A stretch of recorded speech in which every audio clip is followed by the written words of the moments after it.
this short video, we're going to introduce you how to deal with a potential buyer. The buyer and the seller have found each other on the Easy Up brokerage. Now it's time to go a tour on the boat. Prior to your first meeting with the potential buyer, you have to determine your sales conditions. With the sales conditions, I mean, what is the lowest price you're willing to sell your boat? This, of course, is depending on the amount of equipment you're willing to sell as well. Do you want to keep some items? It's much better to take them already off the boat before the potential buyer is actually seeing it. Is the potential buyer arriving on the boat and the equipment is still on? You have to make clear that these are the items you want to take off before selling the boat.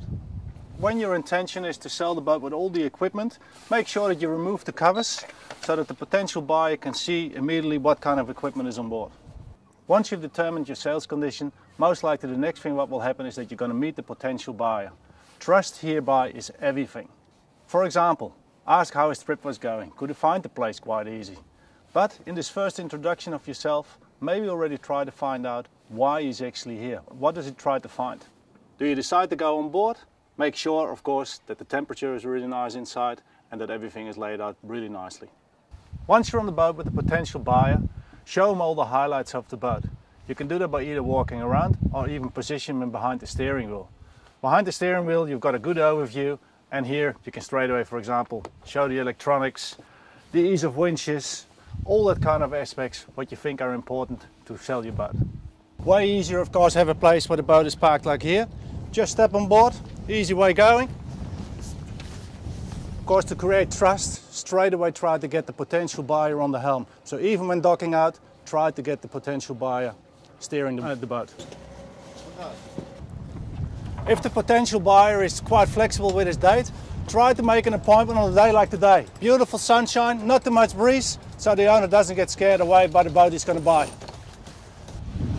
Make sure that the potential buyer gets the helm immediately. That way he gets a really good feeling and as well the feeling that he's in control of the boat. Show him in the meantime as much as possible aspects what the boat is having so that he gets comfortable with it. Well, it sails good, but it's going very, it's a bit heavy. It's not that fast as I hoped. This is a classical example what a potential buyer likes to do. He likes to bring negative aspects forward. So make sure you turn it straight away into something positive. Tell him, for example, we can reef the boat, that the boat heels less. Tell him how fast we're actually going. Have you looked at the speedo? Take the negative aspects away and think only about the good things about the boat. If the potential buyer requests a survey, always accept this, because this shows us that you've been looking after your boat and you don't have anything to hide. In case the buyer wants to move ahead and actually going to buy your boat, it's time to negotiate a price and to close the deal. Right now I'm sitting in a quite public place. It's a part of a yacht club, but you might as well go on board and do the deal over there, because privacy is more guaranteed over there. 9 out of 10 times the buyer is actually going to try to pull your price down. And of course you like to stick as close as possible to your asking price. Here you have to be a little bit flexible and don't try to get emotional. You have to accept that your boat is depreciated over the years. But you have to stick as close as possible to your price, because your boat is worth what it's worth. Keep in mind, since you're using Easy Up brokerage, you've cut out the middleman. So in that sense, you are way more flexible to negotiate your price.